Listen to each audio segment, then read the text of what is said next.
After 2-year-old Charlie Campbell and her dog Penny had been missing for almost 2 days, those searching for her must have feared the worst. Presumably, out in the open and with just a canine for company, things were starting to look bleak for the little girl. But then a man noticed a shape on his porch. Could this be a breakthrough? Charlie comes from the city of Lebanon Junction in Kentucky. She lives with her grandparents, who also have custody of the tot. However, in June 2018, the little girl went missing from her home. Charlie's disappearance sparked a large-scale police search, which was aided by 100 volunteers. The search party focused the majority of their efforts on an area of woodland near to the little girl's home, but Charlie was nowhere to be seen. A day after the tot had gone missing, police investigations took a worrying turn when 4 sniffer dogs involved in the search for the little girl seemed to show an interest in something. The dogs were sniffing around a pool on the family's property, but the search there eventually drew a blank. As a result, police and volunteers continued to look for Charlie.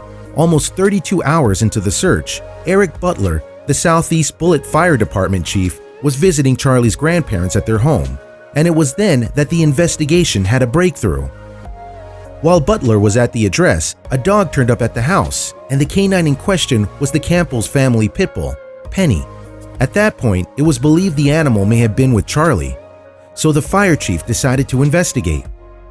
Given Penny's sudden appearance, Butler hoped that Charlie was also in the vicinity, so he called Bullitt County Sheriff Donnie Tinnell, who had some good news. The toddler was safe and well. Charlie had been found just 500 yards from her grandparents' home. Charlie had apparently walked out of the woods adjacent to her grandparents' home before arriving on her neighbor Wayne Brown's porch. A father of 2 himself, Brown told WLKY he, quote, had been sitting on my couch and asking God to please let somebody find her, unquote. Little Charlie was found in the frozen pajama top she had reportedly been wearing when she disappeared. However, she was no longer wearing her diaper. Moreover, the little girl was scratched, dirty, and covered in ticks. She was also so dehydrated that Brown said she quickly downed a bottle and a half of water. The neighbor also noted that Charlie was rather quiet. In June 2018, he told WDRB, "She handed me this bottle, and I said, 'Are you Charlie?' She didn't answer me. She wouldn't say anything. The only thing she did utter was the word puppy," after she was reunited with her dog Penny. Given the timing of both of their reappearances, some people believe Penny had stayed by Charlie's side for the duration of the time the toddler was missing. Some even thought the animal may have saved the child's life by watching over her in the woods. Among those to sing Penny's praises was Charlie's grandmother, Beth Campbell. Speaking about the dog, Campbell later told WIS-TV, "When my dog didn't come home and my baby wasn't home, she was not going to leave that baby until she got here." Meanwhile, Sheriff Tinnell was astonished that Charlie could have survived almost 2 days in the wilderness. He told WAVE-3, "There's coyotes in them hills.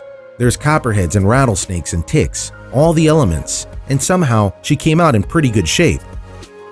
Tinnell was particularly confused as to how responders could have missed Charlie and Penny. Despite searching the area, they emerged from around 6 times. "That big dog Penny, because he's huge, and that child looks like it would be hard to miss," he said. Tinnell added, "It might be a circumstance where she got tired and laid down and went to sleep for hours on end, behind a stump or behind a tree. Who knows what? A big rock. It's possible to overlook. I guess, if the dog lay down with her." Tinnell admitted it was possible the search party had simply missed Charlie and Penny. However, because there were so many questions surrounding the child's disappearance, Child Protective Services stepped in to take custody of her. In the meantime, the police quizzed Charlie's family members in a bid to establish the circumstances around her vanishing. Police reportedly had their doubts that Charlie was in the woods the entire time she was missing. Instead, Tinnell suggested she may have been at someone's home. As a result, Charlie underwent forensic testing to determine if she'd eaten anything while unaccounted for, and also if she'd suffered any abuse. Investigators also requested a warrant to search the cell phone records of Charlie's relatives. According to WLKY, Tinnell believed the child's disappearance may have had something to do with an alleged custody disagreement between her grandmother and her mom. Despite these allegations, Charlie's great-grandmother, Lisa Chester, told WAVE-3 there was nothing untoward about the tot's disappearance. She's just learned to unlock the deadbolt, in a June 2018 interview. In the days following Charlie's disappearance, Beth Campbell was charged with endangering the welfare of a minor after the grandmother allegedly admitted to using meth while she was watching, caring for the child. However, the case against Campbell was later dropped.